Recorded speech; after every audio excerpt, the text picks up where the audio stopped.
Alright, so we're going to start to look at building our database, and what I want to do is just share my simple design process. Every developer should have some kind of design process when you're creating a database or an application, especially with relational databases like MySQL. Processes may vary depending on the developer. I'm just going to show you, I think it's a 6-step, just a pretty simple process, but it is effective and reliable. So step 1, we're going to define our purpose. So we need to figure out what we want our application to do. Now this series is on database design, not application development, so we're not going to touch that side of it. We're not going to build a full-fledged application, but we will build the data structure for it. So what is our purpose? Our purpose is to create a website, or of course an application that can sell products. Alright, so sell products which can be categorized. We want the application to be able to create customer accounts. So take some info from customers, name, email address, things like that, and give them a username and password.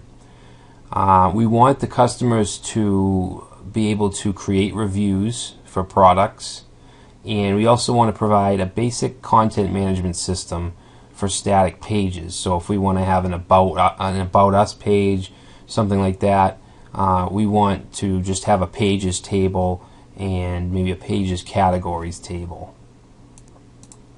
So that's step 1. You want to know the functionality that you're going to need.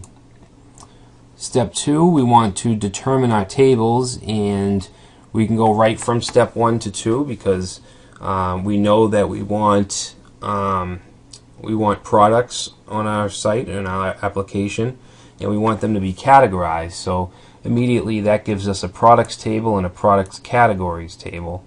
We want customer accounts, so we want a customers table. We want them to be able to leave reviews, so we'll have a reviews table.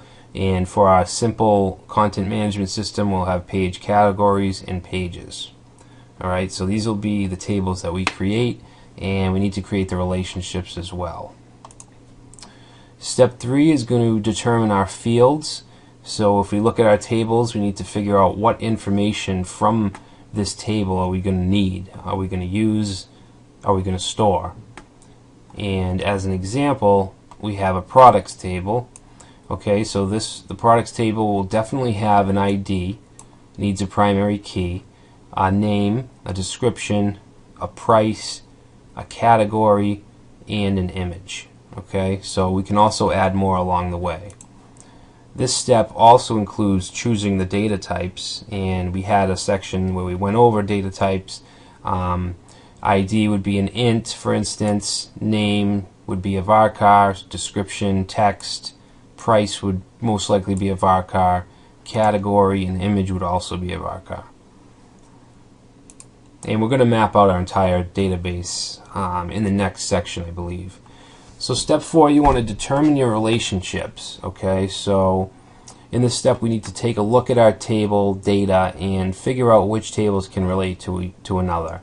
And a good example is our reviews table. We're going to have a customer field, and that customer field will relate to the ID in the customers table. Alright, so we're going to link the reviews in the customers table and create a relationship. Step 5, we want to create either a diagram or some kind of physical explanation of our data and how it's set up. In the next section, we'll create the structure, which will pretty much just be a notepad file, and then we'll use some kind of tool like MySQL Workbench to make a nice looking diagram that we can follow. Step 6 is basically to step back and take a good look at your data structure, figure out, make sure that all the functionality you need will be available to you, and refine and revise if needed. And you don't have to get worried if you forget something or there's a couple errors. your initial design is like a rough draft, so you can improve things as your application and your data grows. Alright, so that's pretty much the process we'll be following. Pretty basic, but also very clean, and I think it'll give us a good, reliable database.